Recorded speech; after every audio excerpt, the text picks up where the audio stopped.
Happy feet! Today, let's go to Gwangjang Market.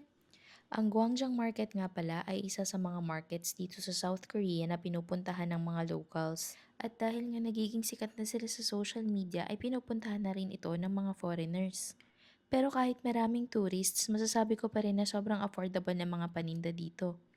Halos lahat ng mga traditional Korean food ay nandito na.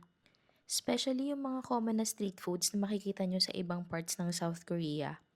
Nakaka-overwhelm nga lang kasi talagang kaliwat kanan ang dami mong makikitang mga pagkain. Kahit nga mga pasalubong items, meron na rin sila dito sa Gwangjang Market. Lunchtime nga pala nung pumunta kami kaya ayan kung mapapansin nyo sobrang daming tao.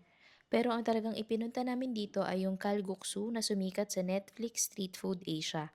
At ayan na nga, si Omoni, makikita nyo sobrang hands-on talaga siya sa business nila. And compared sa ibang stalls ay mas pinipilahan talaga sila. Kita nyo, handmade talaga yung noodles nila. And nabigyan na nga kami ng seat. Syempre naman, umorder na din tayo agad. Ito nga pala yung menu nila. Nasa 270 to 300 pesos yung price ng kalguksu nila.